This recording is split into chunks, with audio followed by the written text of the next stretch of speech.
Hello, good evening, and welcome to the Fatback 4 for this Sunday night. I'm Gav. You can see Kev there, you can see Davo there, you can see Keith, and Spurs 2, Liverpool 2, from White Hart Lane / London Stadium. What's it called? What's the stadium called?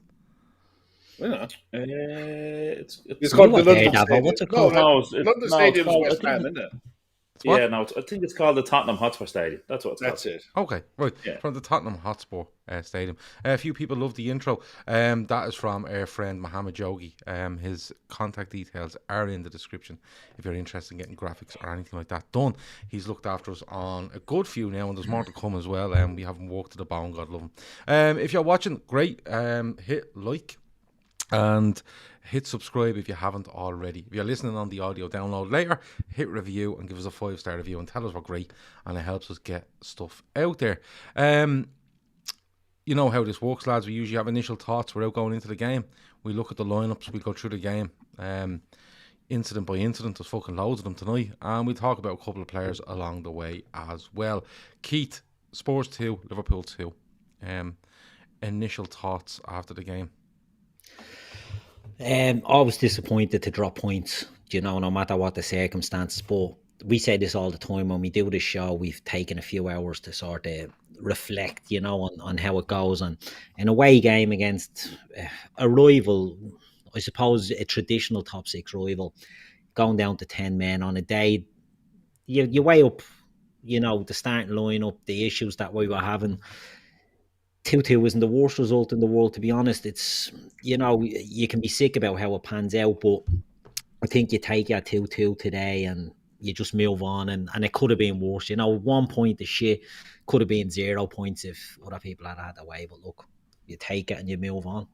Teams will drop points, and I think we were speaking beforehand about every draw now feels like, it's an absolute nail in the coffin.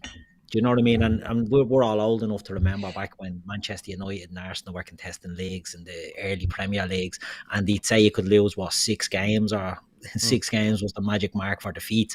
Now you're looking at 2 or 3, and even at that, 90 points is the gold standard now for going for a league title. So, look, it feels bad because you got a defeat, but you go down to 10, you get out of there, take your draw. Davo, for you, there's a lot to talk in this game. But just your initial reaction after the game, or a couple of hours after it's ended now, how are you feeling? Yeah, listen, it'd be kind of similar to Keith. It's horrible to kind of, when you go 2-1 up, to try to kind of ship it so quickly after. But listen, we were talking before it, and Kev was saying if we'd lost by a couple of goals, we couldn't have really had too many complaints. So I definitely think just take the point, get out of there. You're going to get games like that. It's just, that's football. You're going to get games like that. We're missing, considering, look, we're going to go into it later on, but considering what we were up against with the man in the middle today and all the bodies that were missing, I don't think it's overly a bad point at all. And Kev, you? Same. We got away with it. The draw was about the best result we could have gotten out of today. If we look at over the 90 minutes, take the refereeing stuff out of it for a second. They missed some absolute golden chances that they should have really punished us. On another day, they would have been 3 or 4 up at halftime, and we would have been out of it. And for all of the possession that we had in the first half, and all of the shots that we had, you look at the XG for our first half is 1 and a bit, so there weren't good chances. Like I said, refereeing stuff aside, yeah, draw. We were lucky to get away with a draw in the end. Yeah, there's 2 factors to it, isn't there? Like there's context in this. The context is the game of football which you watched, and it was enthralling. Like Kev said on the post match show, like when you're watching your own team playing in that, it's horrendous. When you're watching 2 teams you don't care about, it's like sit back, have a beer, and just enjoy it. But then you have the incidents that happen throughout the game, and I suppose like Kev's talking about chances Spurs have had, and they do have them, and we talk about them as we go on. But I suppose, how many of them come about, and how does the game go if decisions are made correctly, in my opinion, as opposed to the way they were made today? Because we're not talking about 75 minutes and an incident, we're talking 20 minutes into a game. The lineup though, and Keith, I'll come back to you. We know Van Dijk's out, we know Fabinho's out, and Curtis Jones is out. We lose Henderson on the day through illness. He doesn't have COVID, he's just ill. And we lose Thiago as well, who's gone down with a, I think the word they're using is like a suspicious fucking, they're not saying he's positive, you just keep going suspicious COVID test or result. So we're missing all them. So he goes with what you expect at the back in Trent and Robertson, Konate, Matip. And then in midfield he decides with Morton, Milner and Naby, and goes with the front three as normal. Like when you like, just on what Kev says, we get away with it and stuff like that. When you look at that lineup, despite you having really, really good quality, we're literally changing our whole midfield for a away game against Spurs. Do you change your expectations when you see that lineup? Yeah, I think you have to temper your expectations at that stage, Gavin. Look, every team is going to go through this. Do you know what I mean? So it's not an excuse as such, but you do have to take that into account. You know, you can lose players to injury. Do you know what I mean? At any time, but you're losing. You know, Van Dijk, Fabinho, Henderson, Thiago are all going to be in that team today, if they're available. Do you know what I mean? That's two centre backs. Oh, sorry, it's one centre back and three of your centre mid. So you're going in there. I can understand the selection. Someone said to me, oh, geez, why is Morton playing and not Ox? But you can't go with a midfield with Ox and Naby with Milner as the only sort of cover. So I could understand maybe the logic of playing Tyler Morton. And look, I think he's been good in games, and I don't think he was at fault today, especially. But it was a big game to go into. And you look at the team, the front line, you're happy with that. The back four, you're happy with that. Alisson, you're happy with that. It's only that midfield three. And as I said, the options just aren't there. I mean, our first three are gone, and also Curtis Jones is gone. So you're really limited in what you can do. And while I think Ox has played well recently, I just think it's a case of him or Naby at the moment for me. And, you know, I think playing the two of them together, you'd need to have Fabinho in there, and you'd need to have Van Dijk behind it. And, you know, the way it was, you just take your licks and you go into battle. And look, I'm confident. I like the squad we have, because I've said it in previous shows. I think some of the fringe players have started this season and gone through the season well. The likes of Ox, the likes of Naby, that we maybe haven't been able to rely on. I think they're doing okay. Even Minamino is coming in, and while he's not pulling up any trees, he's tidy, he's neat and tidy. Divock is coming in and he's doing well. So we're using the squad a bit better, I think, this year. So I don't be too upset when I see who comes in and who doesn't. But you're going in, you know, there's so many cases of COVID in the squad. There's going to be more. Spurs are fresh, I'd say, relatively fresh. It was always going to be a big ask on the midfield lads, especially with the team Spurs put out, because I'm not a big fan of Harry Winks and Tanguy and Ndombele, but they do like to get around and they do like to sort of get stuck in, and it just proved that it was a tough day at the office. Davo, with that lineup, like, you know, you're hoping that your quality at the top end will do the job for you, and you're hoping that.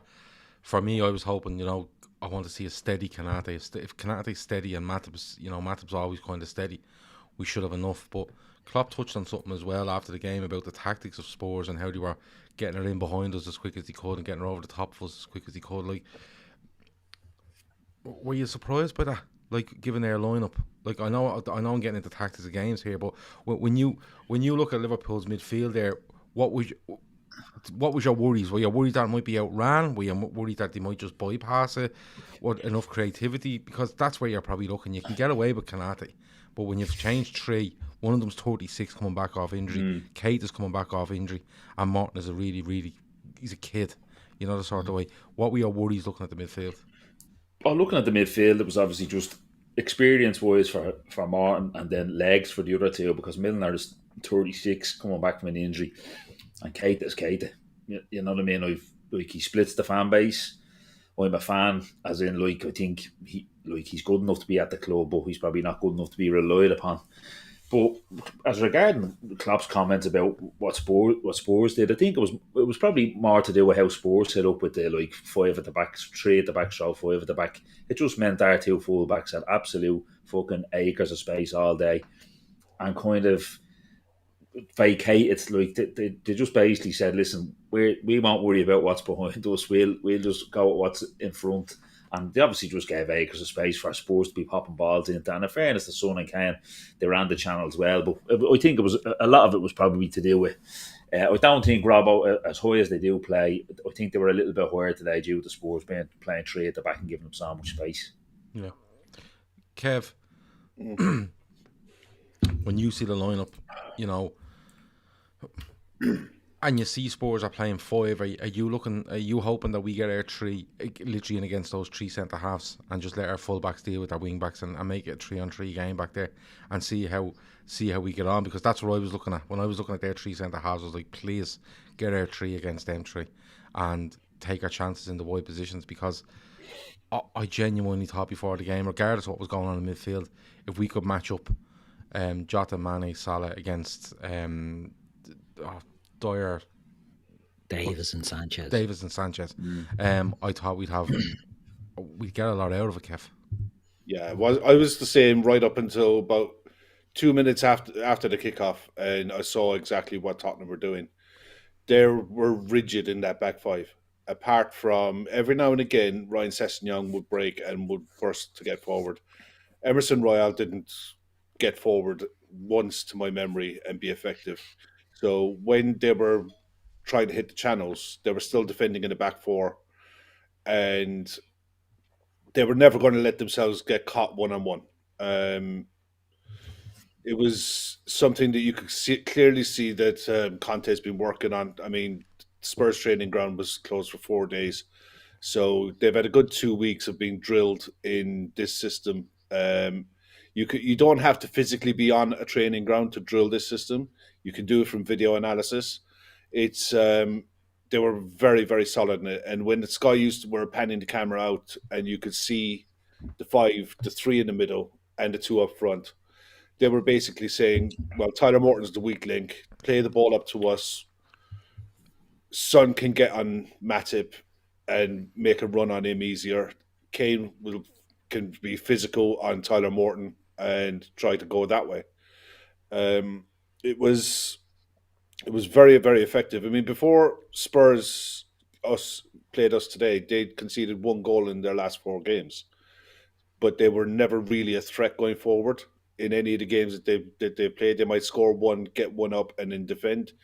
There was 1 game, I think, where they played well for 1 half, but other than that, they were still learning the system, learning Conte's way and what they wanted. They knew they had to run more, but other than that, there was no direction to it. The last 2 weeks, they've basically been given direction in how the system works, where to be, where not to be, what to do, what not to do, how not to get dragged out of positions. So they were really set in their ways. And usually when you're playing against a back 5, like Davo was saying there, Trent and Robbo would have had acres of space, but it's acres of space to switch the ball, to switch the play, to move the midfield 3 around and run the legs off them. Unfortunately, with Tyler in that 3, you couldn't use him as a pin to move it fast. And that was where a Thiago or a Fabinho would have been a big difference today. So it was us getting used to the tactics that we had to play, because I'm guessing the morning of, like this morning, our team sheet probably changed at least once, if not more. Yeah, so, I'd say it changed. Well, I'd say Thiago was in it, and then was out, and then I'd say Henderson was in it, and Henderson then was was, yeah. You know, so that midfield 3 wouldn't have ever worked together, let alone train together, let alone done anything else. They're just depending on the training that they've built up. Say, right, I'm playing right centre mid. This is what I have to do in this role. I'm playing centre mid. This is what I have to do in this role, rather than training specifically for what Tottenham were going to bring to the table. So it was pretty evident straight from kickoff what was going to happen and how Spurs were going to lay out and how it was going to go. But I was still expecting to get 3 points. I thought the that problem we was had, good enough to get 3.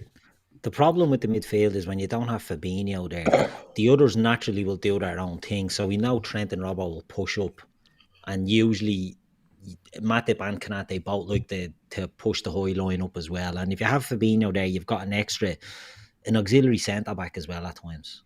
And when we didn't have that today, Spurs are finding too many pockets in that space. Now, I think he's being generous on Spurs. Spurs went for a back 5 today, without a doubt, and I think they sat 2 in front of that as well. And Conte doesn't do that. Conte plays 3-4-3 all the time, and even he has changed his tactics for that game, and that's what we're going to come up against, and we just didn't have the personnel to do it today.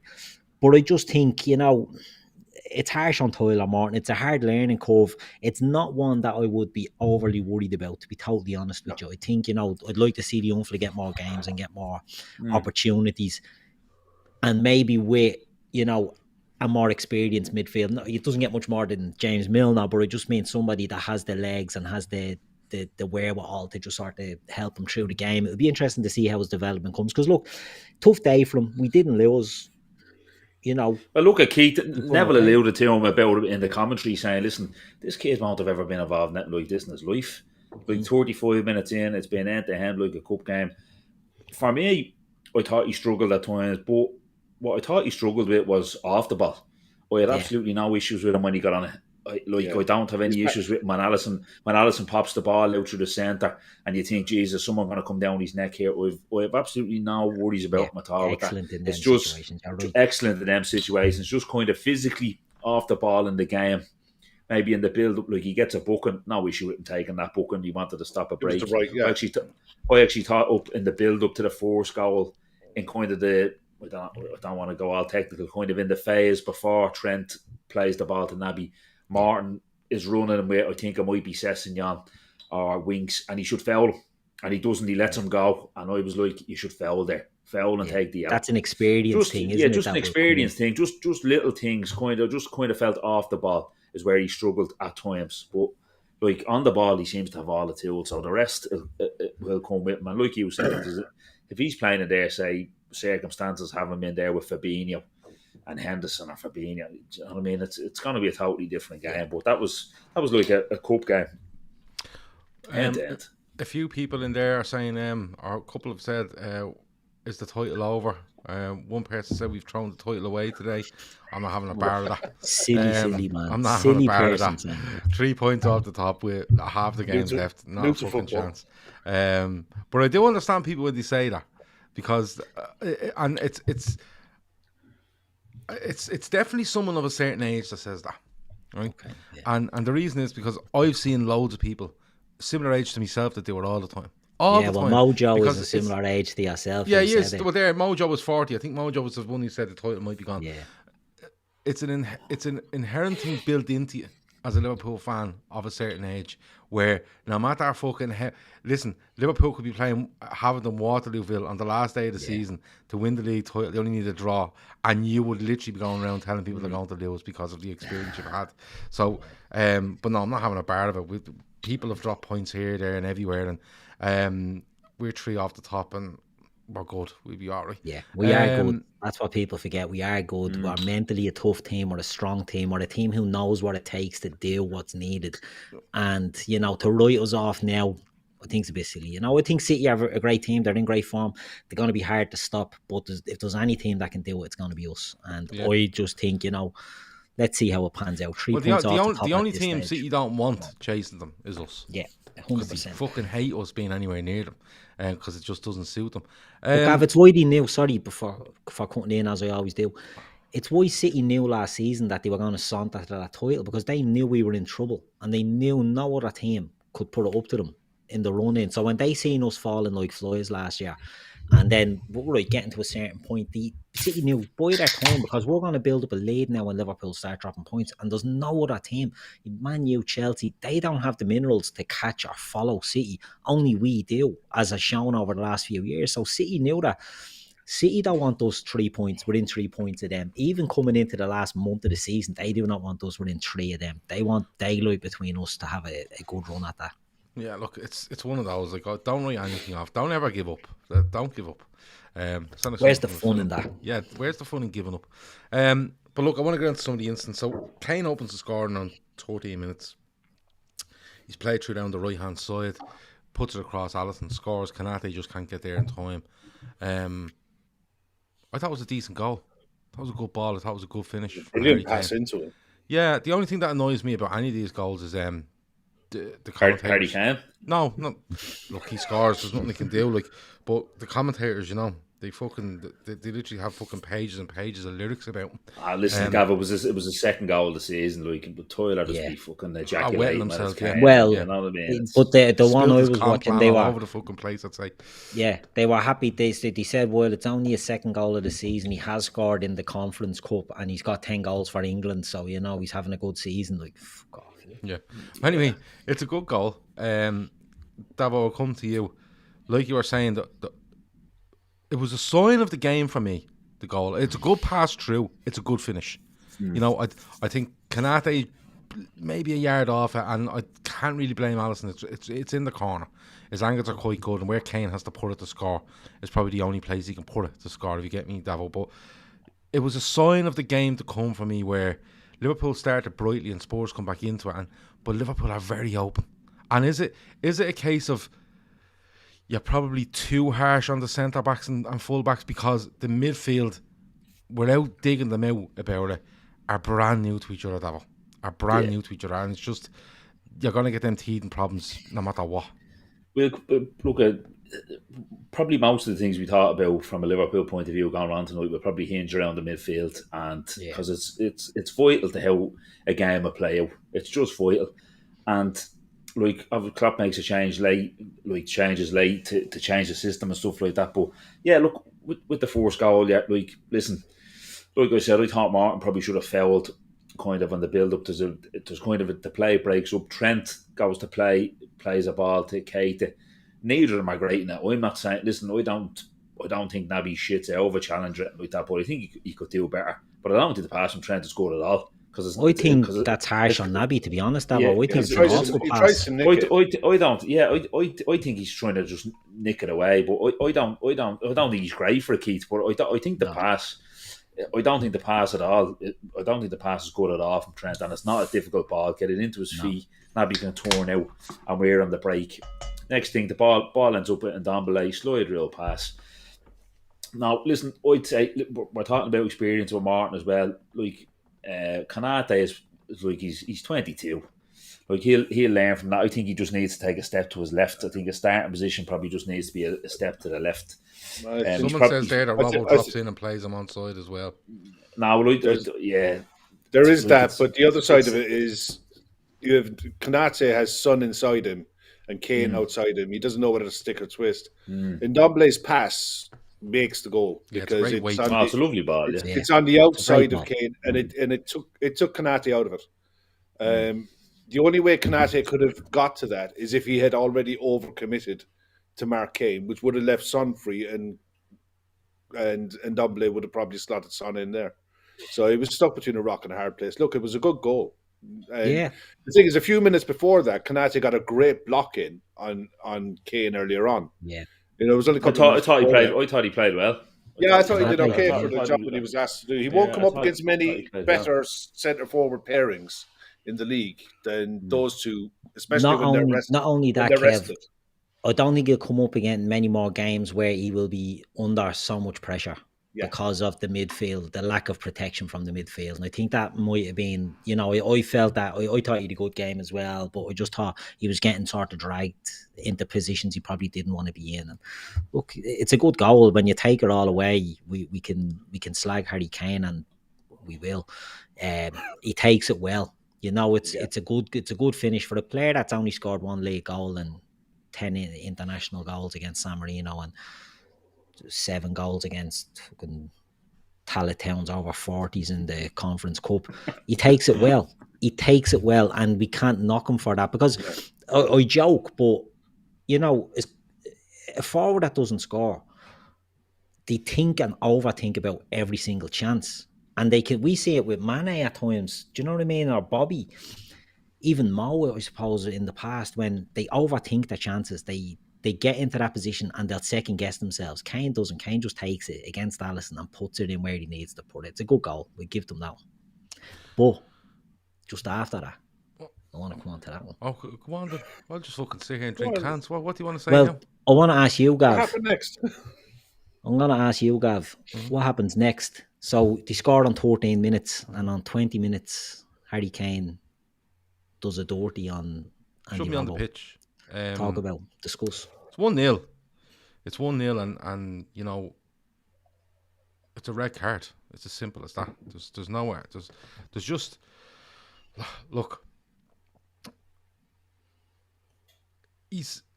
I'm going to show you something, because let me show you something so I can make this fucking right. So let me show you this first. That's Harry Kane, right? It said, and I quote, "It was a solid tackle. I got the ball." The only piece of Harry Kane's body that hits that ball is his hand. Yeah. Right?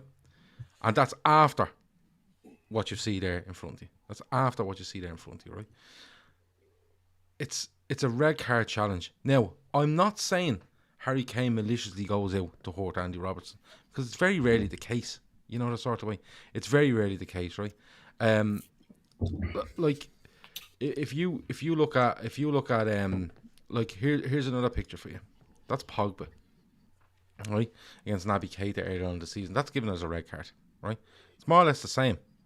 At least more or there's less the the ball same is challenge, right?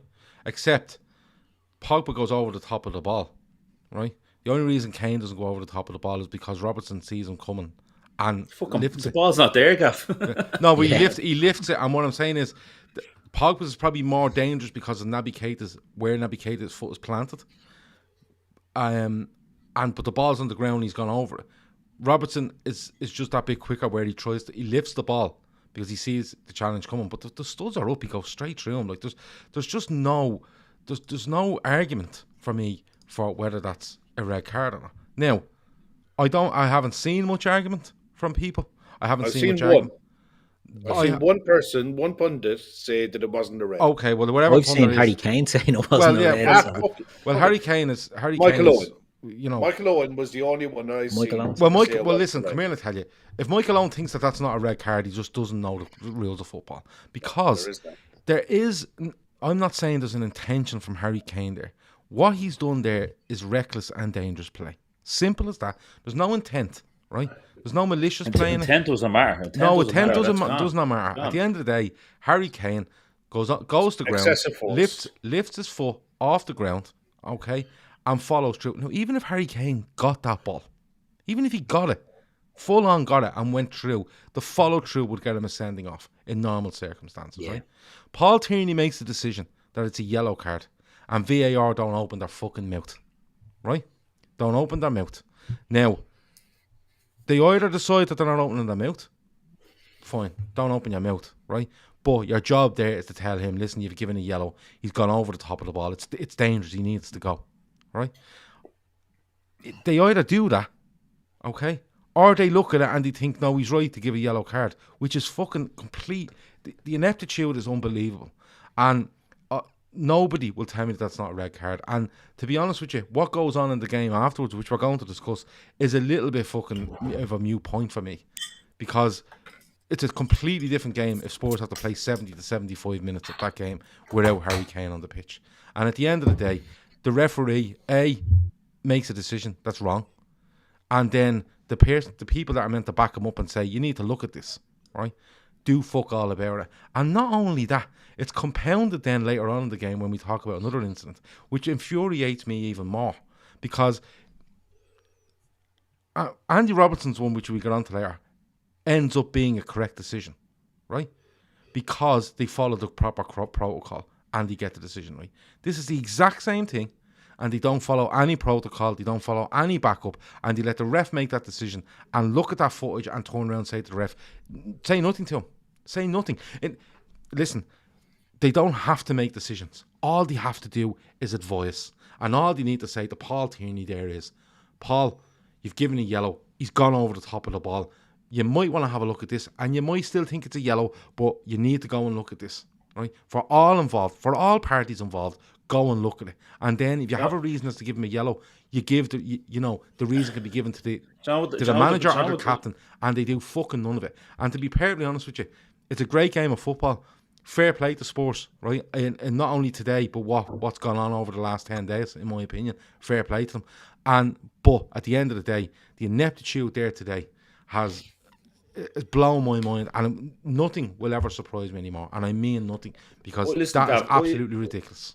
I totally agree with you. Fair play to Spurs. They were full value for that point. They should have got 3 points, let's be honest. The problem with all this VAR fucking malarkey and going over the screens now, do you know what the fucking big problem is, isn't it? It's like the crowd knows and everyone knows now, if he fucking gives it that and he's going over to the screen, they know he's 99.9% he's changed his mind. They need to be sent over and fucking a few of them say, well, do you know what? I'm fucking happy enough with what more than a few of them. My point is, the more decisions that go over to the screen and the refs back themselves and go, well, do you know what? I actually think I'm right there. Yeah. That'll make that. I think that makes them more inclined to go over. It's just any time it's like they don't want to go over because they know if they're going over, they're fucking changing their mind, and that's wrong. That should be. Do you know what I mean? I personally think if the more times they go over, if they actually back themselves, I'm not talking about this instance in particular. It's a fucking nailed on. It's a fucking nailed on red card. I'm just talking about in general. You were talking about what VAR is there for, etc., etc. I think that if they went over, if they were sent over a bit more for a bit more 50-50 stuff, and then we were seeing more of them turn around going, no, do you know what? That's all right. I'm happy enough for that. I just think, but we're making. Listen, I agree with you, right? But we're making suggestions as to what they should do, right? Or maybe they should do that. Just fucking follow what's meant to happen. What I'm saying to you is, we've all been told that if a tackle happens, okay, and a referee sees it as a decision, that is a yellow card or a red, right? The VAR will look at it and go and have another look at it, right? And in fairness, why the VAR and turn around going, studs up, hasn't touched the ball, he's hit the player, mandatory, go and look at it, right? If you haven't given a red. But we're all making suggestions as to what he should do when they can't fucking do what they're meant to. Even if you fault the process,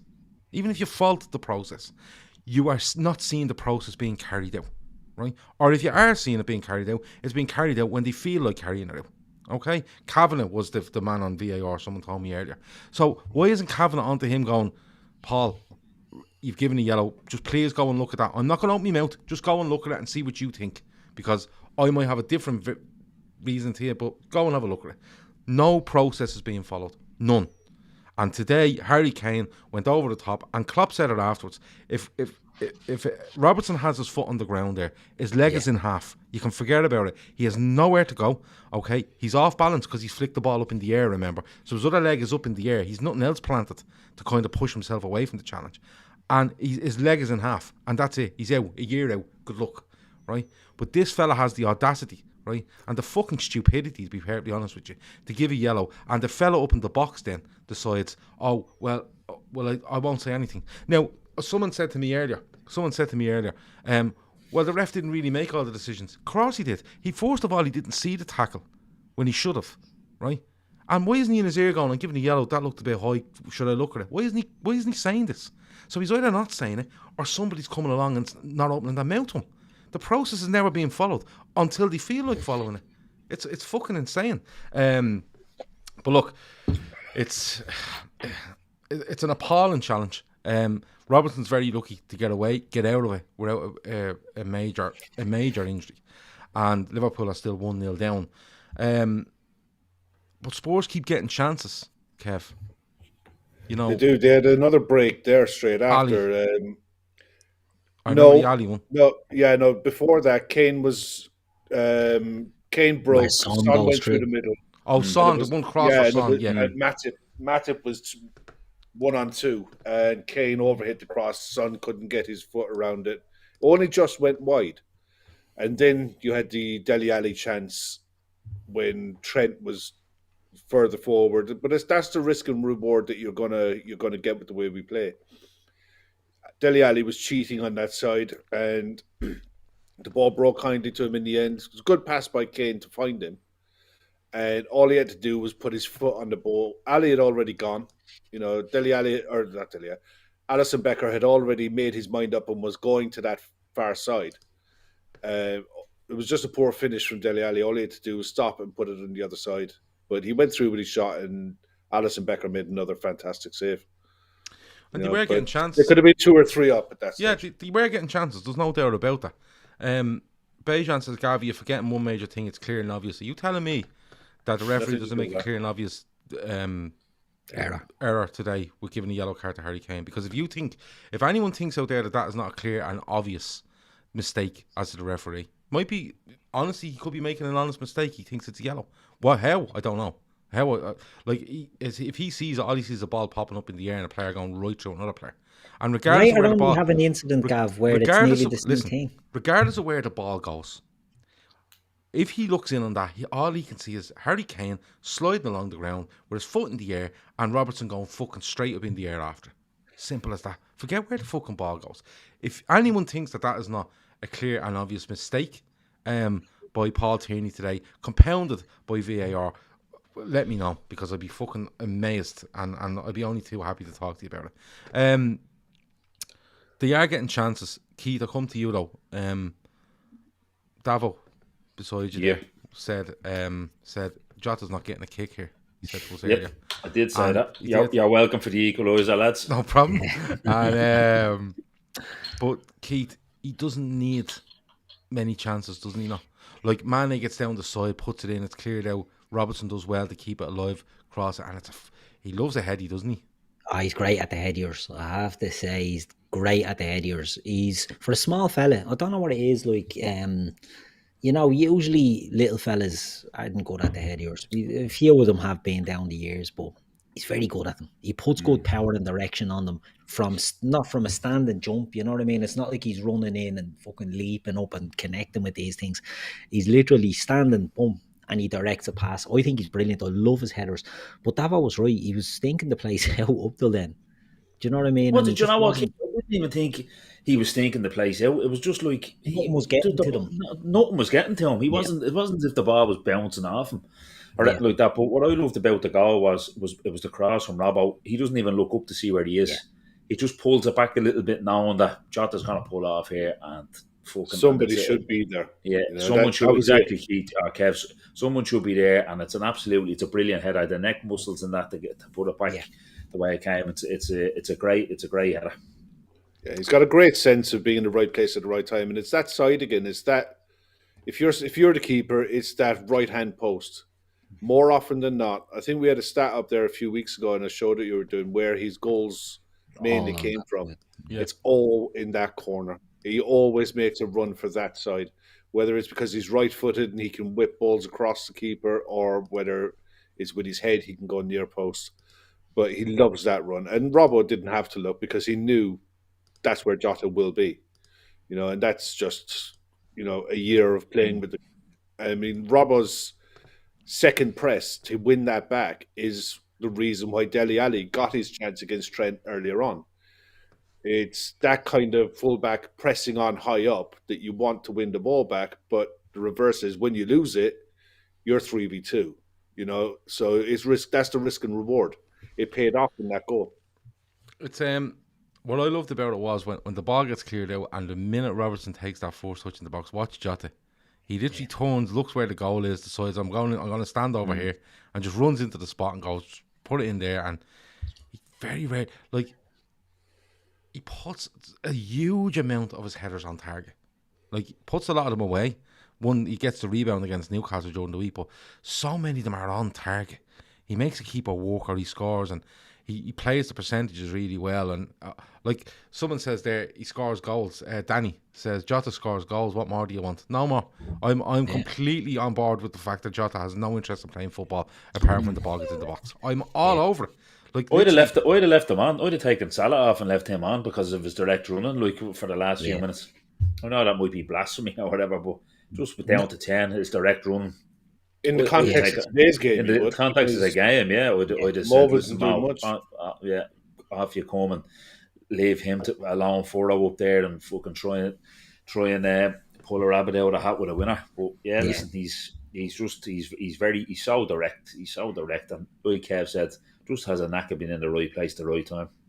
And because of that fact that he doesn't need, 3 chances, or he doesn't need to be involved to take a chance. You could leave him up there, and if one drops to him, you're confident that he's at least going to walk the keeper.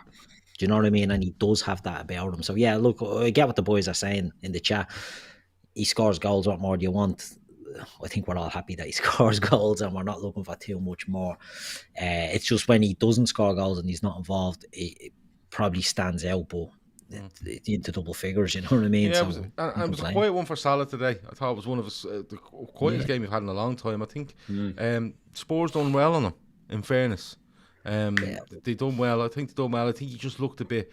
And maybe that does more to that kind of substitution during the week. Do you remember he comes off after 70, 75, 70 minutes during the week? I wouldn't underestimate Henderson missing. As I think Hendo missing is probably like affected Salah's game a little bit. I know people might laugh at that and stuff like that, but I think over that right hand side with Trent himself and Henderson, I wouldn't underestimate. Yeah, you Henderson never really saw him driving it at Ryan Sessegnon either. And bear in mind, you've got a really pacey wing back in Ryan Sessegnon, and inside him, Davies is a left back playing at centre back. So I mean, you get past one fine, you get past the second one. They're both nimble enough on their feet. They know that position. They don't mind being dragged out. So it was always going to be a tough one for him today until he moved into the middle. Then it's a different game. Yeah. The next thing I want to touch on, Davo, I'll come to you. Jota has a claim for a penalty, and for me it's a penalty all day long. And again, the referee doesn't give it. Sorry, Cam J says with a super chat, he says dropped all of our points this season to 5-3-2 Bar City. Jeez, that's a good point. Never thought of that. I'll have to look back at that. But anyway, yeah, probably have. Loads of people in defence, flooding the defence. And yeah, but we've played most of our games against 5-3-2. Yeah, do you know what I mean? Well. That's true as well. But Davo, I think it's a penalty. I think Jota is steadying himself to shoot left foot, going across lorries for me, and he's barged in the back, and it's a clear penalty. Klopp loses the fucking rag over it. Ref doesn't give it. I don't know if a check is done in VAR either, and the game goes on. Klopp ends up being booked because he has a go at Paul Tierney, quite rightfully. Why he didn't just punch him in the fucking head, I don't know. Yeah. But Paul Tierney, and I'm going to get this up for you, Davo, because Paul Tierney... throwing stats at me off the cuff here. No, he just says, JB... he's an Arsenal fan. He says you could see he's going to kick the ball, i.e. Jota. Anyone who thinks this isn't a penalty should immediately be removed from Premier League duty. It's that simple. He told Klopp that Jota had deliberately stopped so the defender would run into him. Now, Davo, I don't know. I'm nearly sure in football you can stop whatever the fuck you like. One, of course you can. Yeah. And two, it's extremely hard, nigh on impossible, to shoot while running at full pace. Yeah, you know, everyone takes that stop and set and hit. You know what I mean? He's just looking to steady himself. He takes his touch and he's looking to steady himself. He takes the touch across him. He's about to shoot, and a fella comes straight in the side of him and barges him onto him. Listen, it's a Stonewall penalty. It's an absolute nailed-on Stonewall penalty. I don't know what he's looking at. I don't know why he fucking didn't give it. Like, I'd say the reason Klopp lost the plot was obviously not the penalty. I think Mane goes over after a nudge fucking 10 yards from the touchline and he gives a free kick and Klopp is down his nut going, the fucking one in the box is fucking 10 times as worse than that and you didn't give it. And you're after giving us that one there. So what's the fucking difference? That's the same to me. Obviously he's hopping mad about the penalty, but it's like that boiled his blood more. Mane gets fucking nudged off at the usual. You know the ones that players boy. Mane boys a foul. Ref gives it. Klopp is going fucking apeshit. Again, we'll go back to VAR. Is your man not looking at that going, listen, I don't know what you're watching here. You'd love it to be just fucking just Alan Partridge stuff. Just what are you looking at there? Get over to that fucking screen there, will you, and look at that, because that's a fucking penalty. Yeah, well, this is the thing. Like, that's so. I mean, look, like the funny thing about the instance tonight is Gav, is we're probably not going to debate them much amongst ourselves or even in people in the chat because they're that fucking nailed on, and I don't think that's. Like, I'm not saying. I'm not seeing any debate from other fans either. Like, exactly, from other fans, Kevin. I don't think any of us will sit here and go, fuck Spurs, they didn't deserve it, and we got robbed, blah, blah, blah. I think it's on the contrary. As a football spectacle, Davo, I thought it was a cracking game. I thought some of the things that happened are mitigating circumstances to what goes on in the rest of the game. I totally agree with you. You have to take everything from 20 minutes on with a pinch of salt. You probably have to take everything from here after this with a pinch of salt, and then you probably have to look after the Robertson thing and go, do you know what? Lucky to get out. You have to take them in all the things that happened. You know, it's not the same game if it's refereed or VAR uses itself properly. Sam Tandy says Emerson Royale could have been sent off on that pen as well. He was already on a yellow. Emma Kavanagh says you plant your foot and swing the other fundamentals of football. Cam J says just seeing the replay, he didn't stop at all. He was moving forward to set himself to shoot. Emerson got away with a clear foul, end off, says Kieran B. And Yus says Jota is literally planting his supporting leg about to shoot. Penalty all day, doesn't even get the ball. Let me see. Klopp said Tierney told him that Jota stopped and initiated the contact. So what? Vardy has been doing that for 6 years and winning pens, but let's remember he's English, so it's clever. I don't even want to compare it to other players. I just want, like, Davo says it's a stone mauler. Like, Kev, that's the way I seen it. I seen it as a touch, setting himself, ready to strike with his left. I think he's nearly hurrying him because he sees Davinson Sanchez come across and he wants to get that shot across Lloris. And Royale just comes in and just no attempt at the football. Just bang, whole body weight straight down the side of him. I just can't get over it, Kev. And I'm nearly getting to the stage now where what's the point in being annoyed? But then again, it's every week something else happens where you go, I didn't think this could get any worse. I grew up playing one today, Kev. Football, and that's a foul. Like, if you grow up, we all grew up playing hurling football. That's a foul in hurling. You can't go into the back of someone like that. So, not mind soccer. Yeah. No fairness, he went straight into the back of him. It was a stonewall penalty, as you're going to see, without a hatchet job being done. You know, and the worst of it is, if he didn't foul him, it was a bad shot. He was on his left side. Lloris had pretty much had that post covered, so odds are Lloris would have probably stopped it, but he never got the chance, and it was a stonewall penalty. And the excuse he came out with after that he initiated the foul. No, there's times when players do initiate the foul, and you know when Vardy was a master at it, and Suarez was brilliant at it, running across a runner to initiate the challenge, reducing your stride slightly to make it so you will get contact. That's clever forward play for me because it's up to the defender to read what you're going to do. I mean, this is a game that we all love for goals and attacking football. I mean, we don't watch games for the clean sheets. That's why sides aren't like the Arsenal days of old anymore. You know, so when this happens, and you have clear penalties. It was almost the case this weekend. They decided we're not giving anything this weekend. Yeah, because they gave so many last weekend, they're giving nothing. And whatever about the Jota one, the one for Newcastle earlier on in the day was 10 times worse. Yeah, you know, because that was just licensed to goalkeepers to do what the hell you like. You know, this at least it was a pen. I think it was an absolute nailed-on pen, but at least it was, you know, a normal kind of foul. The one earlier on was just absolute crazy. No, that's what I'm saying. Like genuinely, at times you'd be better off just going back and saying, "Listen, the VAR, just stop. Just let them make all the mistakes if they have to."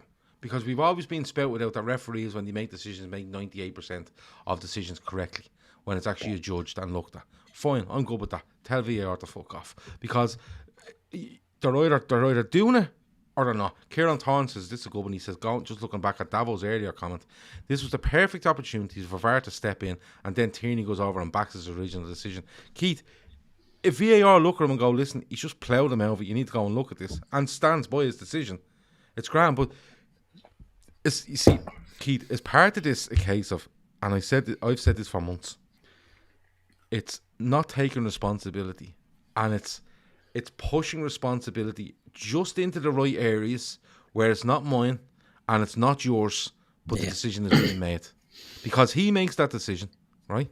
Okay, and all anyone can turn around and goes like, we feel he's wrong, Keith. But at the same time, we can go, why didn't VAR fucking pull him up on it? So responsibility is always shared out, delegated out enough that there's enough of a grey area as to who's actually making the decision and who should have ultimately taken responsibility, to the point where we just argue it to death and then it's forgotten about, instead of actually pinning it on somebody. Emma Kavanagh says it there, like Carter said, VAR is not the issue, it's the clowns using it. And we've said that from day one, we've said that. Yeah. Because I only said this, I think, last week on a show. There should be independent people on VAR. It should not be referees, because they're all mates. Do you know what I mean? They work as teams. Do you know what I mean? So Chris Kavanagh is as guilty today as Paul Tierney. Do you know what I mean? Because Chris Kavanagh has the ability to say to Paul Tierney, look, that's a red card for Harry Kane. Check it. Look, that's a stonewall penalty on Diogo Jota. Check it. And he obviously does do it on the Andy Robertson one. So what's the blading, what's the consistency isn't there. If Jota takes that touch 30 yards from goal, touch to his right, was onto his left foot, and looks to pass to Salah, and somebody comes from behind and plows him in midfield, they get a yellow card in the middle of it. 100%. Without doubt. 100%. And people go, oh, well, it's not the same because in the box. It is. A foul is a foul. It's just there's more of a punishment if you make it in a big rectangle on the fucking pitch at either end. You either get a penalty against you or you get a penalty for you. A foul is a foul. If you pull someone short, right, and reef him to the ground in the middle of the pitch, you get a yellow card for stopping an attack. If you do that in the box when he's about to shoot, you get fucking sent off. You get more of a punishment, and there's a penalty. And just to say, it makes no sense. This isn't just Liverpool are not getting all the decisions. We're getting screwed over, just to be clear. But every team is suffering with this shit.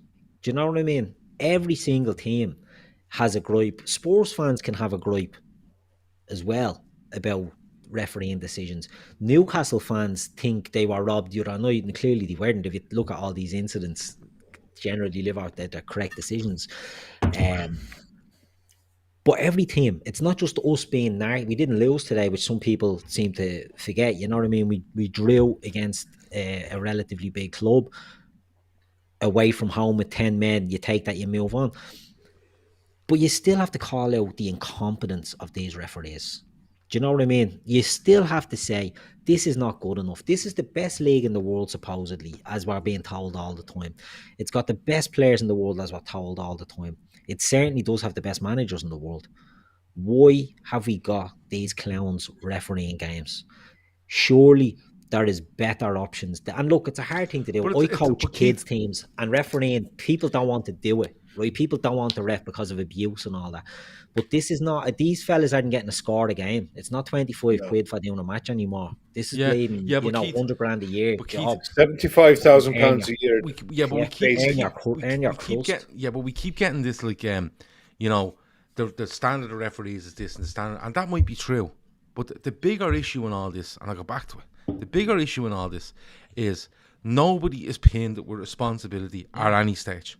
And they don't have to justify it. None. Because I can tell you now, right, that if I tell you that Paul Tierney makes a massive error, right, in the Harry Kane tackle, you can easily come back to me and go, but the fella in VAR didn't fucking pipe up, right? Yeah. And then I can tell you that he made a massive mistake in the Jota penalty incident, and you can say the exact same response to me, okay? Yeah. And then, right, I can say he made the wrong decision in Robertson, right? Okay, and you go, but the VAR spoke up, and then he went and done it. Responsibility is just, I keep saying it, and I keep fucking saying it. It's partitioned off into certain areas that they just create this little vacuum wherever they need to just hoover everything up into this vacuum, and we forget about it because we don't know who to fucking blame. And the reason we don't know who to blame is because the whole system is not being picked up and worked on properly. And you've seen it today in two instances that are very similar, and the protocol is completely different. Okay? You've seen that. And the transparency over how they make the decisions is fucking wrong. It's as simple as that. There's no... You can have... Come here. You could fucking clone 30 Pierluigi Collinas and put him out on the pitch at the weekend. Right? And you have this system in place, and he makes a decision, and they turn around and go, fuck, I'm going to call that because, you know, the funny thing is, when they call it, it's actually putting more responsibility on a single person. Helping the game is actually putting more responsibility on a single person, and that's what they don't fucking want. And that's the truth, Keith. That is. Well, Gav, I retweeted something earlier after the game. It was from Keith Hackett, the old referee. And Keith Hackett said, so VAR rightly advised referee Tierney to review the red card for Robertson of Liverpool, who was correctly sent off. Mm-hmm. Why didn't VAR do the same on the Kane challenge? Both were red card offences. Now, Keith Hackett is the former head of the PGMOL. Yep. Who's the head of the PGMOL now? Mike Riley. Mike Riley is a snake, and he was a snake as a referee, and he is the head of this snake now. And they're taking their instructions off him. He is one of the worst referees from that era. He was a weasel, he was a snake, he was a sleevey, and he still is, I'm sure. I don't give a shit if he's listening, I don't care, don't like it. He is awful, and he is the head of the referees association. I don't think he drinks cans. No, he'll listen tomorrow. Listen tomorrow. Sherry, I'd say. Yeah. Dermot Gallagher listens, he'll tell him. But he is the head of the refereeing association. They take the lead off him. He will never have them taking accountability. He will never have referees mic'd up because he was a referee who would never face up to his bad performances. Referees don't like that. Look, let's be honest, they're human beings. We do forget that an awful lot of the time.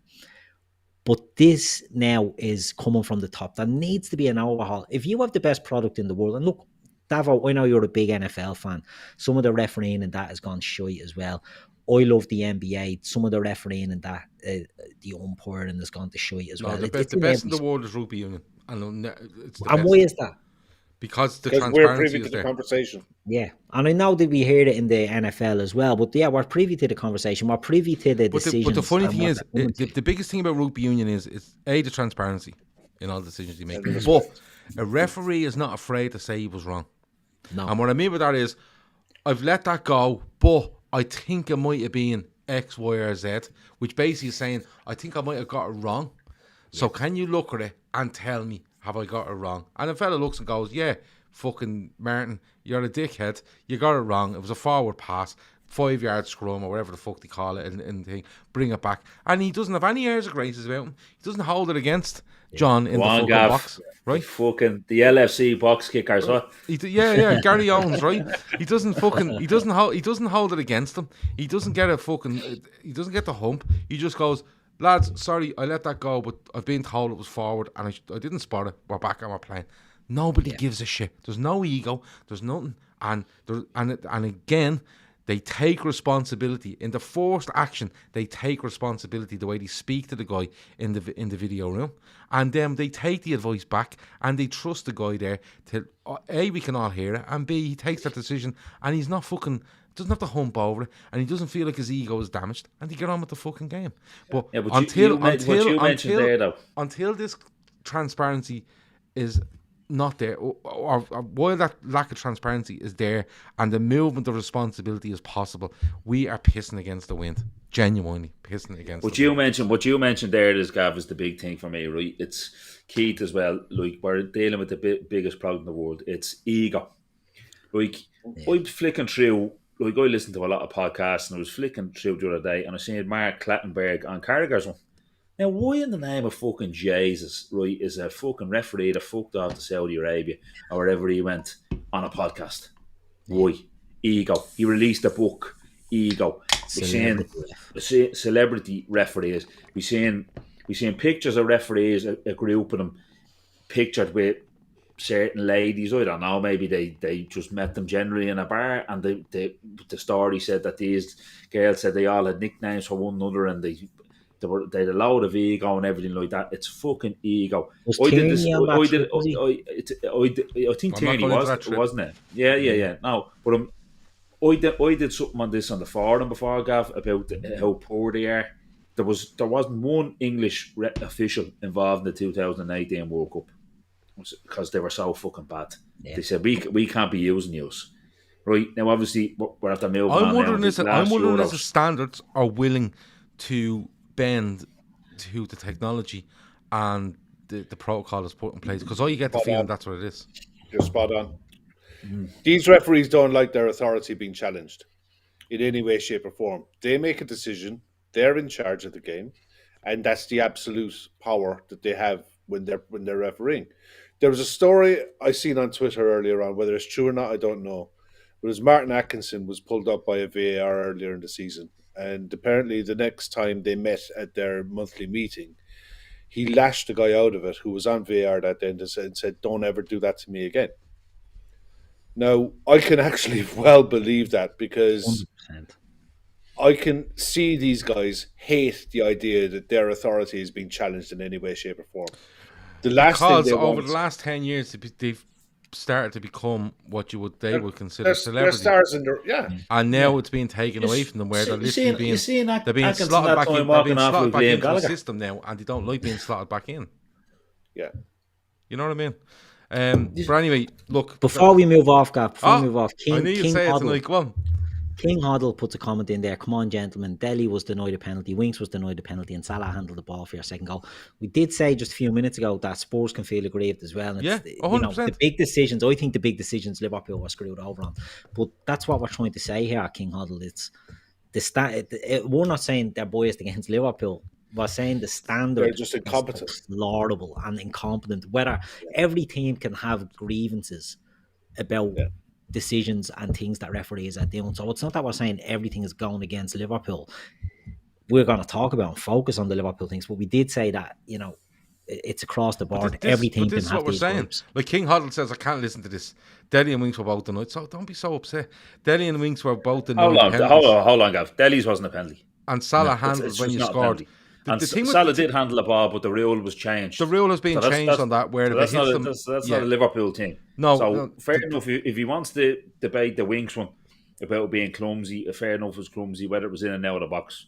No problem at all. There's an argument there. The Delhi one for me wasn't. And the Salah thing is, you're right. And Salah's one, you're right. The rule is being changed. It's if it hits them inadvertently and goes on to the next phase, it's good, because what was happening was there was balls hitting off fellas from a yard away, and they were fucking just. Well, the Newcastle one at Anfield last year, they end up getting the equaliser anyway, but the other one, Callum Wilson, got disallowed. It was fast. Correct. Yeah. So, but it's not like what we're actually trying to say is that a really good game of football has been lost to this shit. That's it. You know what I mean? Now, the really good game of football may have not have materialised if they'd have made these decisions, but it did materialise a good game of football. But in between it all, there was still some shite. Someone asked, is this the last show before Christmas? Behave your fucking self. It's still 5-6 days to Christmas. We've loads of time to do stuff. We'll talk about that in a bit. Right, let's lash through this, because Davo's up early, robbing Catholic the converters.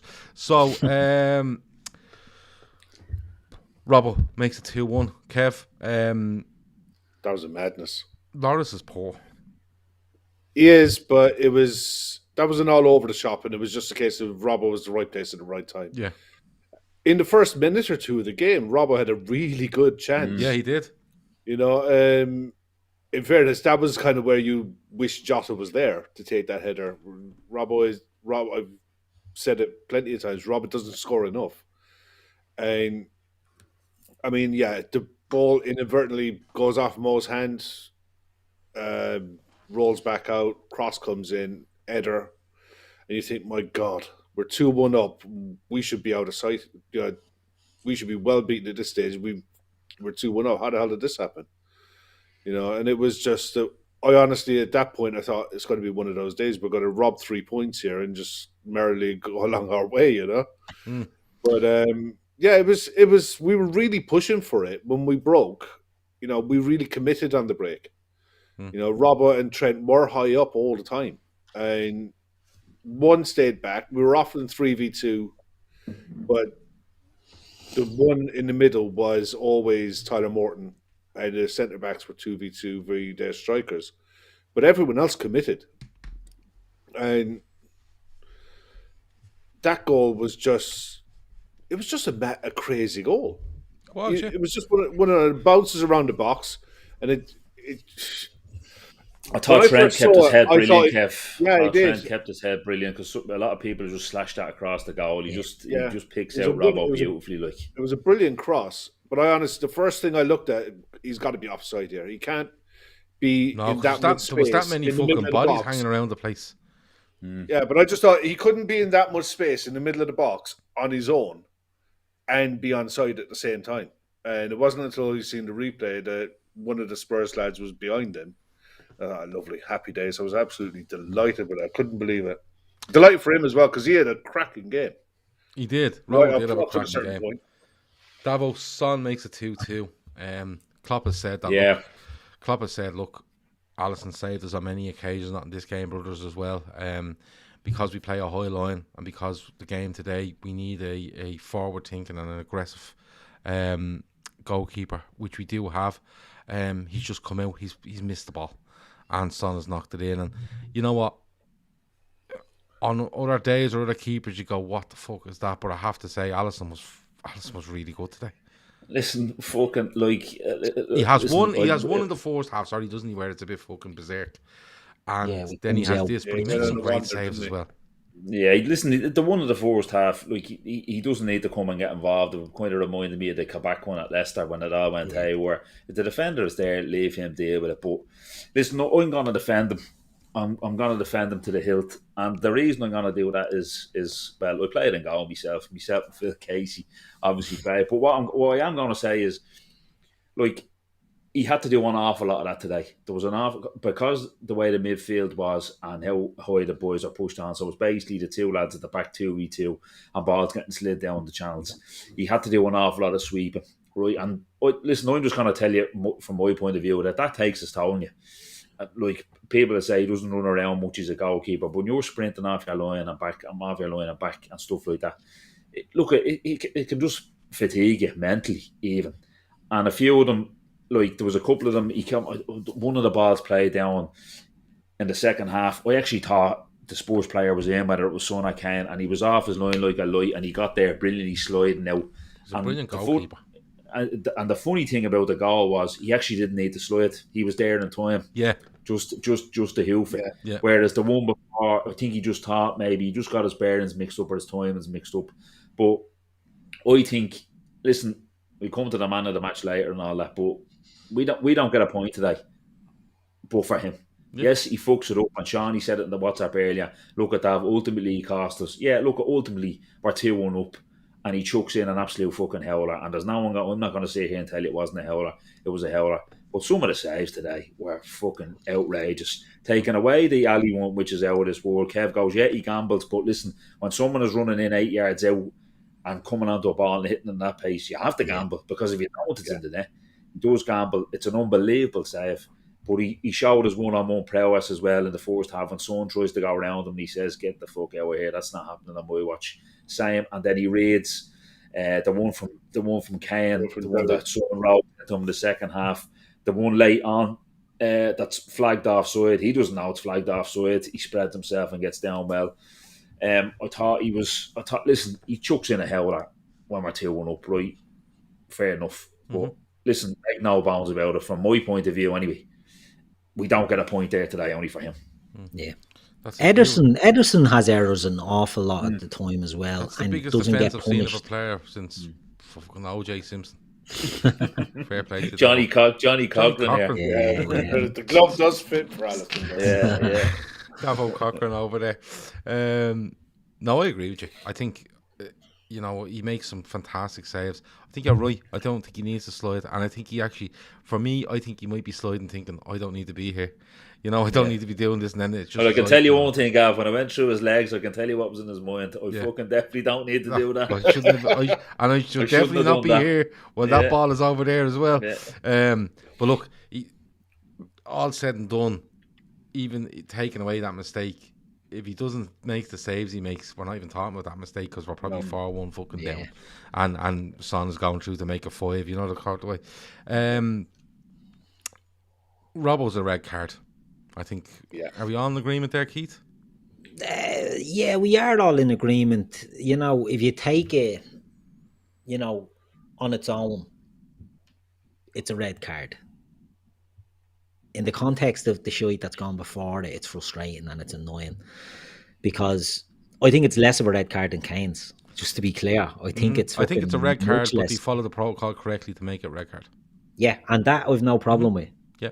The getting to the decision I've no problem with. But, you know, when you see the Kane one, which is much more aggressive, much more forceful, much more reckless, and it's not overturned. And then you see it, look, it's a red card. I'm not going to say it's not a red card, but he goes to the ball, he goes through your man. He tries to Stupid challenges anticipate get it, doesn't he? He balls, tried to anticipate Everson Royal taking a touch to clear it, Yeah, and Royal doesn't. Royal protects the ball and takes a hit. So it was just one of those. I think if he got any nick on the ball, I think he'd have got away with it. yeah. Just purely from kind of lip reading the referee, kind of saying, "Listen, you didn't get it on it." I think if he had got a flick on the ball, I thought Redknapp made a very interesting point. I think he's an absolutely appalling pundit, but I thought he made a good point after the game. And he said it reminded the way Robbo came in and challenged him and opened his leg out. He says it reminded him of Gaza's tackle against Gary Charles in '91. He goes, Robbo's probably lucky he didn't hurt himself. And when you look at the replay on the tackle, he does really open his leg up. Yeah, and it's kind of said, and I'd only watched a Gaza thing a while ago on that tackle, and he does really, Gaza his leg is torn wide open. Robbo was a bit similar today, and Redden goes, listen, he could have hurt himself there. So he says he didn't. He says it's a red card. Redden, I forget even saying that in the morning. Yeah, I know he will. Yeah. I mean, look, it's a 3-game ban. That's a problem, but it's there's no Leicester comes into that though, does it, Kev? No, it doesn't, because it's a different competition. It's a different competition. Oh, right. Leeds, Leicester, Chelsea, and miss by the looks of it. So if you were sent off the week before the cup final, you can play in the cup final. Yeah, it's a different competition. Oh, right, okay. Yeah. They used to not be able to. So it happened to go up in Celtic, didn't he? He got sent off during the week in a league game, and he played the cup final today. But he'd be banned. They have their own rules up there, for fuck's sake. Well, I'm just sorry, Keith. Yeah, no, it's to say they did change it purely and simply for that reason, that they were right. Okay. When it was players were getting to the end of the season, they were accumulating too many yellow cards and what have you, and missing cup finals. But Kevin Ball reckons he's back for the Chelsea game. So if it's a 3-game ban, Kev must be including. And Kev saying now, no, it does count apparently. I get confused with this all the time, and I blame Chris Brack on it, because Chris Brack brought this up on the show going back ages and ages ago, and we spent fucking weeks looking it up, and we still didn't. I think it does count. I think they changed it, and they changed it back. Maybe they changed it back. I thought your man Dave Jones said he's only going to miss one league game on the thing. Now, I could be wrong about that. I just thought... Well, it'd have to be 2 league games anyway. You get 3 for that, no? Straight red. 3 for that straight red, yeah. Straight red usually. I mean, look, either way, if it was any other position, you'd be probably a bit more worried. But Tsimikas, when he came on, he nearly created a chance at the end. Do you know what, Kev? I actually thought if he was a bit more direct, he could have went in and had a shot himself. Yeah. He was kind of waiting on Salah, seeing where he was. Obviously, Robert can enjoy his white pudding sandwich. Well, Kevin Ball is taking full responsibility over this, and I'm glad he is. He says he's pretty sure he's fine for the Chelsea game. So if he's not, Kev Ball is the one. You know who to blame. Kevin Ball used to play for Sunderland. Was it Kevin Ball played for Sunderland? Yeah, hard. Yeah, it was. Yeah. Really hard, man. Yeah. Now he is playing and launching 2-footers in air chat. Yeah. Fucking easy, you Kev. I'm only messing with you, bud. You're here every night. Hold on. King Huddle. Kane's momentum took him there. What do you mean? He ran fucking 15 yards to dive in. Of course, stop! There's only you and Mike alone defending this. You're letting yourself down here, Huddler. You're letting yourself down. The funny thing is, that's Matt Hayes' borner. If his momentum took him there, right? He's out of control. He's out of control. And if he's out of control, it's a red card. There's no way around it. On the telly now. It's on the telly literally now. And his momentum does take him in because he's lunging in like a psychopath. Yeah. But he puts his foot up even higher. Like he straightens his foot up. It's a horrendous it's like, I'm not going to get hurt. It's a self-protection thing. Yeah. And it's a natural thing that players always do. It's very difficult to go in on a sliding tackle and keep your foot down, knowing that you're going to get hurt. Yeah. So it's a natural reaction to put your foot up that bit higher to protect yourself. It's Look straight up, red. do you know what? Look up for King Huddle. Look up Tony Schumacher tackling Patrick Battiston in the 82 World Oh, Cup. good God. And we can say there his momentum took him into him as well when he Nearly fucking did, launched and hit him in And the about head. 16. He nearly kills him, the poor cunt. Didn't even get a yellow. Someone said Yeah. earlier in the comments there though that Shearer on Match of the Day 2 went in on the referee and the VAR. Went absolutely Well, slaughtered him. So I that's don't what- see how you don't. Yeah. Well, I agree. I just don't see how you don't. And it's not like, listen, come here and I tell you, Kev said something to me earlier, right? And he said to me, Gav, when you're watching games like this with your team involved, it's fucking, it's ridiculous. Like, you know what I mean? It's Horrible. It's horrible. When you're watching it and it's two teams you don't care about, it's just great. You know, we said this earlier. Lads, if I'm watching that today as just a general football fan that doesn't support either of them, I'm still sitting here telling you tonight that what's gone on there is fucking mad. King Huddle said there was certainly no intent. No. Intent does not matter. People think you need to mean something for it to happen. That is not it. They will do you for dangerous play or out of control. Right? It's as simple as that. Hitler's momentum. Red Steve said Hitler's momentum took him into Czechoslovakia. And come here, Red Steve. I'm By the trying to way, pour a can here for fuck's he says Red Steve, aka Just Steve. You're meant to change that to Just Steve. You agreed that we just change the name and leave it at that. So we need to have a word on that. But look, man of the match before we go, boys. We won't keep people too long. Davo, man of the match. Yeah, look, it's kind of a strange one because for me it's between Alisson and Robbo. Yeah, Robbo, yeah. Robbo was excellent, gets a red card, and Alisson was excellent and chucks one in. Listen, I'll stick with me, mate. Alisson don't get a point without him. I know he fucks one into the net. I know he does, but he was absolutely superb, and we don't get a point without him there today. So I'll stick with Alisson. Kev. I'd agree with Davo, but for the sake of being so different, I'd say Konate did really well. Okay. Goal aside, and I think he was taken out of play really for the goal. Mm-hmm. He won't get. That's a stiff test for him today, and that's not a slow Ibrahimovic. You know, that's a Son and Kane rested with a game plan and a side that's geared to play to their strengths. Yep. He won't get a stiffer test now, so I go with Konate. I thought he did really well, all told. Yeah, I thought you did as well, Kev. Good show. Keith. Yeah, I agree with the lads' choices. I mean, I 100% agree with Davo. I was going between Robertson and Alisson because, I mean, I saw a tweet by Robbo apologising that everyone else put in a shift and he let them down. Like, he sets up the first goal, he scores the second goal. He's involved in the two incidents. I thought he was brilliant today. I'm going to give it to Robbo. Red card, don't care. Fuck that, don't care. Red card, man of the match, Andy Robbo. He looks to me, right, and I know before we move on, he's touched on I'm getting a t-shirt with that on it. Yeah. Before we move on.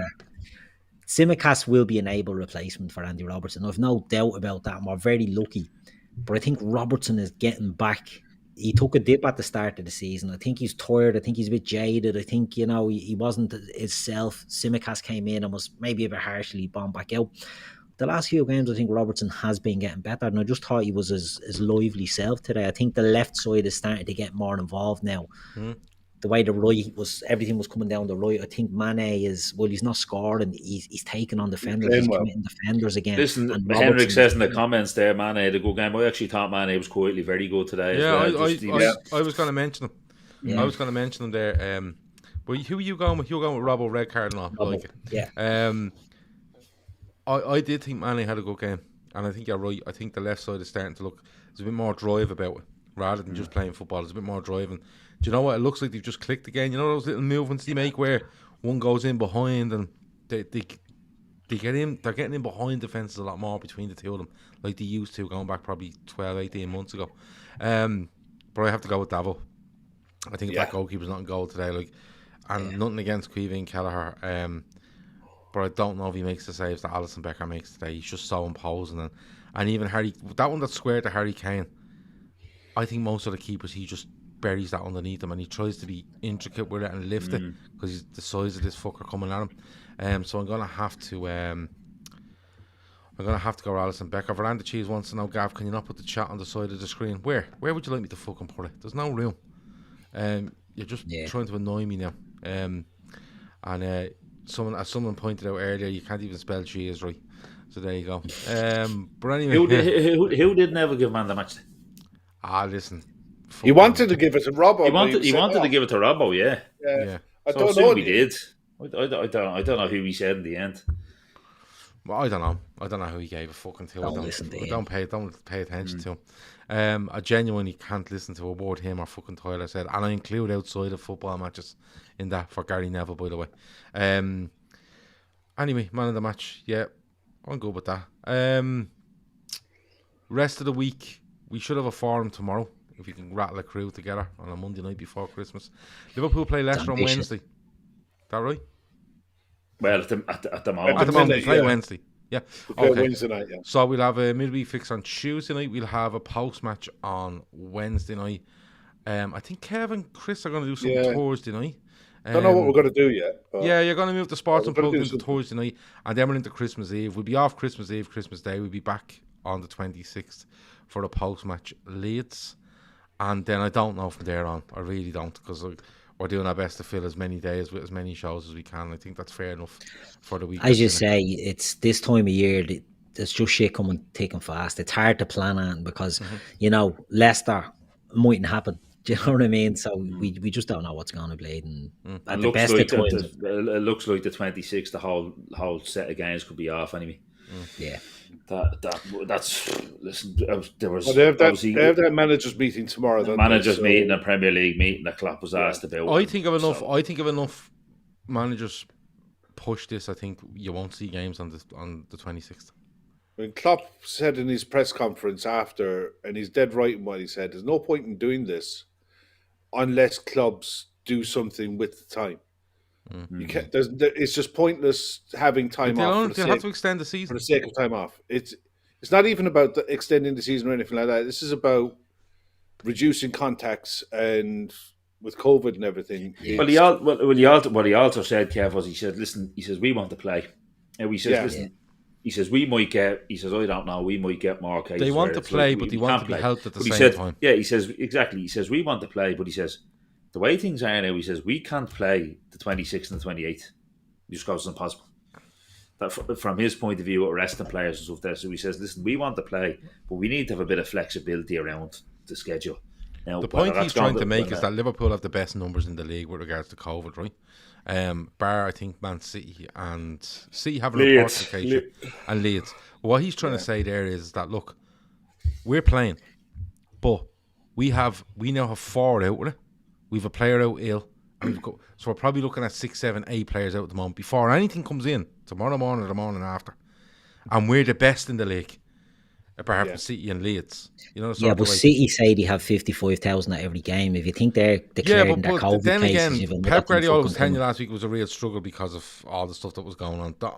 Like, the only thing I will say for Liverpool is they're giving you out the information that they're being very clear now with regards to what player has it, and they want to play like Klopp was saying. Listen, no fan or Klopp or the players want to go on playing games and dropping points because of the COVID.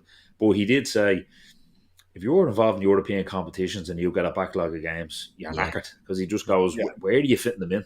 Yeah. He says, if you're not in Europe, he says, fair enough. He says, there's a couple of spots you could throw them in. But if you're involved in Europe and you have a backlog of games, you're fucking knackered.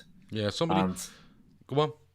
On the flip side, there was a lot of COVID chat and everything, and I'm like... Training grounds were closed and you're waiting on positive cases. Now you and Shawnee were going at Gav in the WhatsApp group. But the only thing I did want to say is Chelsea should be fucking ashamed of themselves asking for that game to be pulled today with that team they put out. Yeah. And like whatever about that, they put 4 on the bench and 2 goalkeepers, or 5 on the bench and 2 goalkeepers to prove a point to the league. Yeah, but they could have brought in. They could have brought in 5. They could have brought in fucking 4 under 23s. Of course they could. But the team they put out. Finish if that team with no injuries was to play every week, they'd finish fucking top 4. Yeah. So but this is the thing, and it goes back to transparency and information and stuff. And Kev was being on more shows this week with me than anybody else, and I'm banging on about it. And Kev will tell you, no information. The first team that come out with information, going, these are the players that have it, and this is when they got it, was Liverpool, right? And this is where I have my issue, and I don't blame Spurs and Manchester United as much as I blame the league. But at the end of the day, we just got told the Spurs closed the training ground, and we got told that Man United played to change the training, close the training ground, and then they're meant to be training the morning of the game and the morning after game.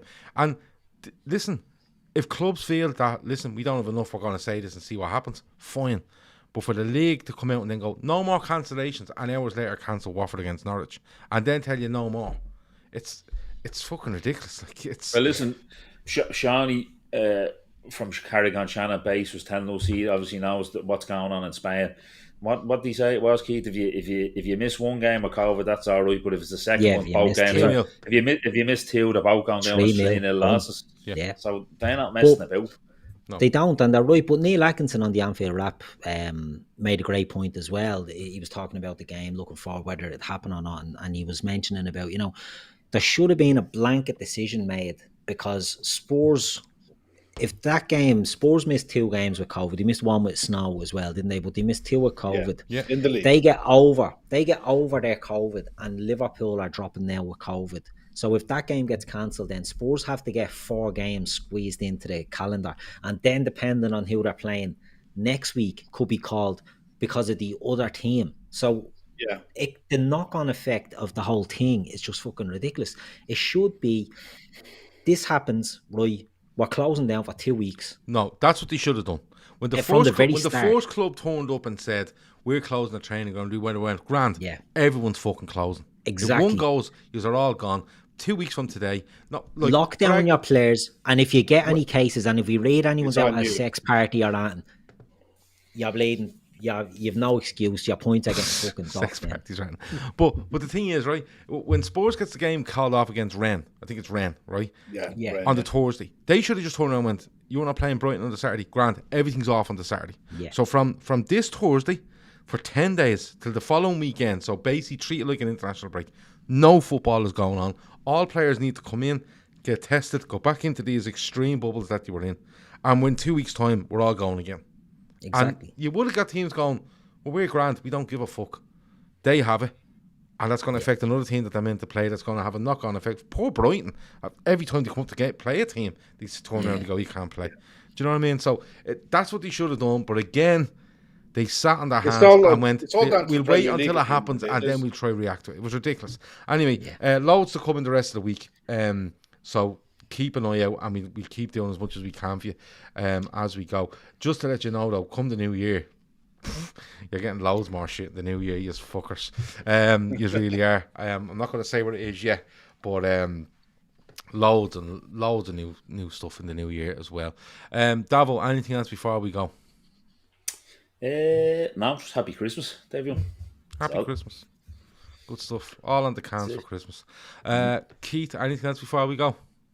No. Happy Christmas. Happy Christmas. Are you sure now? Yeah, okay. I've been listening to, right, if anybody is and now here he goes, watch. I watched the Beatles documentary on Disney Plus, right? Brilliant. I sort of fallen out of love with the Beatles over the years. I used to love them when I was younger, and I sort of got sick of them. But I watched that and I thought it was amazing, right, to watch that. So I've been listening to a lot of John Lennon lately, falling back in love with John Lennon solo stuff and George Harrison solo stuff, Yoko Ono. But that's going to be me tied over now for the Christmas. A bit of classic Mersey B, Beatles, John Lennon, George, not Paul McCartney, don't like him, John Lennon, George Harrison, Yoko Ono, all that good stuff. So, get back in contact with our old musical loves is what I'd say, Okay. You'll find some gems that you may have fallen out of love with, you come back around. Okay. There you go. I don't know what the fuck that was, but there you go. Just saying. I'd love to see what your Spotify list is. No, don't sing a song. Don't sing a song. Kev, anything else before we go? Mate, all good. Good. Yeah, not about it. We wish a happy Christmas, everybody, as the week goes on. This is a happy Christmas from the Fatback 4. Stop singing. Wish you a Merry Christmas. Can we get them for copyright on that one? No, not for your voice. You can't. Happy New Year. You just think you're in pain. But no, it's a happy Christmas from the Fatback 4. We'll be back next week anyway. When's the 28th? Is that a Tuesday? No. Yeah, it is a Tuesday. Tuesday. And we're playing Leicester, due to be. Yeah. So this is the time of year now. Everyone's days What time are goes we up meant to the- play up them in at? the air. 8 o'clock. Oh, fucking whopper. Right, because I'm playing golf that morning and I'm definitely going for points after. So I'll be grand for that night. Perfect. Just some admin there. But no, listen. Happy Christmas to everyone that has been on the Fatback 4. It's been a cracking year. We've done loads. We'll be back to you just after Christmas anyway, and then we wish you a happy new year. And you know how it goes, all that bollocks. It's been really good. We are gonna do as much as we possibly can for you over the Christmas. Once you turn up, and we'll keep doing shows. How does that sound? If you don't show up, we'll piss off the new year. No bother to us. And as I said, in the new year, we're bringing you more stuff. On top of what you already get, we're bringing you more. So tell your friends, tell your family. Yeah, we're going to have a good one in 20. What year is the next year? 2022? 2022. Yes. And here, Gav, fair play for the Spurs boys that were in the chat there, that King Huddle, and I know Matt was there. And all. I like them all in there. Fair play to them. Fair play to them. I like We always fans say from any it, the club chat coming is in. open. Do you know what I mean? The chat's open for everyone. It's always open. Neverman is here. He says, Happy Christmas, new subscriber. Good man. Good man yourself. Neverman is here. Just keep it at that name, though, because Red Steve just keeps changing his, and he's going to lose that spanner at the end of his name if he keeps it up. That has been the Fatback 4. Thanks to Davo. Thanks to Keith. Thanks to Kev. Have a brilliant, brilliant Christmas. We'll be talking to you throughout the week, but from the Fatback 4, have a brilliant, brilliant Christmas. Stay safe. Enjoy the time with your family. Enjoy the time with your friends. And just leave no can of Guinness unturned. That's all I have to say to you. All right? Over now.